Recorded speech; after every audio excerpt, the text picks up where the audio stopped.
હવાર પડ ગઈ ને આપણે આઈએ પાછા દુકાને આવી ગયા લે તાર ગોઠવી નાખે ને બધા પડી ગયા બારે. આ મકા જોયું તો સુરજ દાદા પણ એના ઘરેથી નીકળી ગયા હતા. સુરજ દાદા ખોટું ના લગાડતા હું એ ધંધો કરવા નીકળી ગયો હો. સુરજ દાદા થી એના ઘરેથી નીકળી ગયા. મેં કીધું લાઈને 1 કિલો અહીંયાથી વિટામિન ડી લઈ લો. પછી તો આપણા હાથમાં આવી ગયો કાળું થવાનું શેમ્પુ.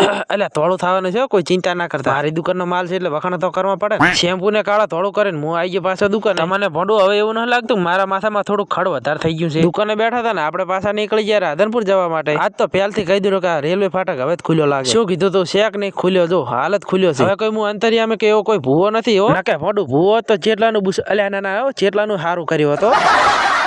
પાછે તો હું સડી ગયો હાઈવે અને આપણે સડી ગયા પુલિયા ઉપર ને પુલિયા ઉપરથી રાધનપુર નો નજારો તમે જોઈ શકો છો. એટલે આ ભોંડું હું રાધનપુર માં આવું મારા લીધે ટ્રાફિક ના થાય એવું બને જ નહીં. એકચ્યુઅલી હું શેલી બુટરી હો ને એટલે અહીંયાથી આપણે આવી જાય સરકારી દવાખાનામાં. દવાખાનાની અંદર તો ઘણું જ આવતું પણ ભોંડું શું અંદર પોતાનું કામકાજ ચાલુ હતું. મને ભોંડું બહાર એટલા માટે ઉભો રહ્યો મારે હતા સંપલ હોના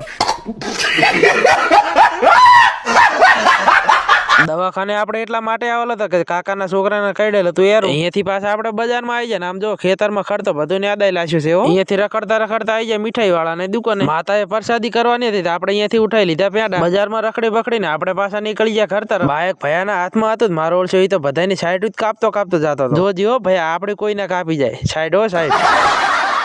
અહીંયાથી આપણે પહોંચી જાય પેટ્રોલ પંપે. જોજી મોટી નોટ ના તાણતો. અહીંયાથી આપણે નીકળી જાય ને ભયો તો કાન મેડીને બેસી ગયો તો લટપટા. વડું કાન તો હીરો મેડીને બેઠો ને મારા કાન શિખર જેમ ઢીલા પોસા થાય રહ્યા છે. એક વાત તો વડું હાસી હો બાઈક હાક તો એને બીક ના લાગે. છેડે બેઠો હોય ને ખબર પડે કેટલા વિહે હોવા થાય છે.